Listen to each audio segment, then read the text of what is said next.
क्या लोन लेकर मकान खरीदना चाहिए? इनके दो चुकाते हैं आप। एक्सपर्ट से समझिए बचने का फंडा। मकान खरीदना जिंदगी का बड़िदा फैसला होता है। पहली बार मकान खरीदने वालों को सभी वित्तीय पहलुओं को समझना चाहिए। कई जानकार मानते हैं कि मकान खरीदते समय इससे जुड़े खर्चों पर ध्यान देना चाहिए। सीएम नितिन कौशिक के मुताबिक मकान खरीदना सुरक्षा देता है, लेकिन लंबी अवधि के लोन की असली कीमत जानना जरूरी है। होम लोन आपकी किस्तों को सालों तक फैला देता है। ब्याज के साथ यह कीमत मकान की असल कीमत से बहुत ज्यादा हो जाती है। एक रिपोर्ट के अनुसार ज्यादातर लोग मकान खरीदने के लिए लोन लेते हैं। लोन से संपत्ति तो बन जाती है, लेकिन इसके साथ कई छुपे हुए खर्च भी आते हैं। सीएम नितिन कौशिक के अनुसार अगर आप 1 करोड़ रुपए का मकान खरीदते हैं और 20 साल के लिए लोन लेते हैं तो आपको 16 करोड़ रुपए चुकाने होंगे। इसमें ब्याज भी शामिल है। उन्होंने यह भी कहा कि किराए पर रहना ज्यादा समझदारी भरा फैसला हो सकता है, खासकर करियर की शुरुआत में या जब आप किसी शहर में कुछ समय के लिए रह रहे हों। किराए पर रहने से आपको ज्यादा आसानी, कम मासिक खर्च और सरप्लस पैसे को दूसरी जगह निवेश करने की आजादी मिलती है। 90% से ज्यादा लोग मकान खरीदने के लिए लेते हैं लोन।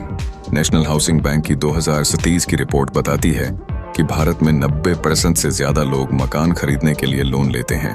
लोन से मकान तो बन जाता है, लेकिन इसकी असल कीमत बहुत ज्यादा होती है।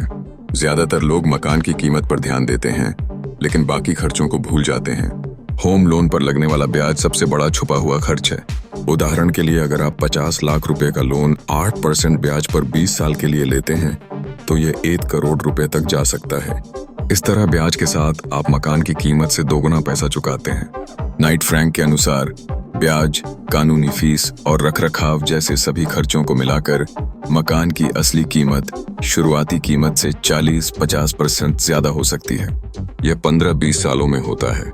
ब्याज के अलावा कई और खर्च भी होते हैं जो मकान खरीदने की कुल लागत को बढ़ाते हैं। कानूनी और ब्रोकरेज फीस भी इसमें शामिल है।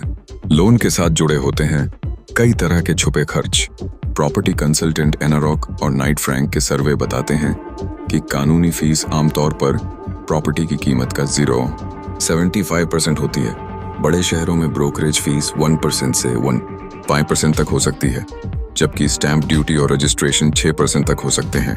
Home loan processing fees loan की राशि का 0.5% से 1% तक होती है। इन सभी खर्चों को देखकर कई लोग हैरान हो जाते हैं। मकान में रहने के बाद आपको प्रॉपर्टी टैक्स, रखरखाव और मरम्मत जैसे खर्च भी उठाने पड़ते हैं। ये ऐसे खर्च हैं जो हर महीने होते हैं और इन्हें टाला नहीं जा सकता। नाइट फ्रैंक का अनुमान है कि सालाना रखरखाव और मरम्मत का खर्च प्रॉपर्टी की कीमत का 0.5% से 1% तक हो सकता है।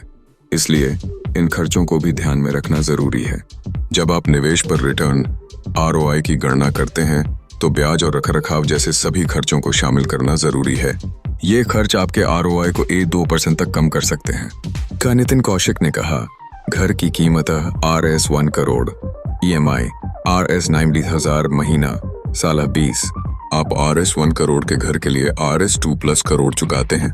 समझदारी से किराए पर रहे, मेहनत से नहीं। तो इसका मतलब है कि घर खरीदने से ज्यादा समझदारी किराए पर रहना है। उन्होंने आगे कहा कि किराए पर रहने से आपको ज्यादा आसानी होती है और आप पैसे को दूसरी जगह निवेश कर सकते हैं।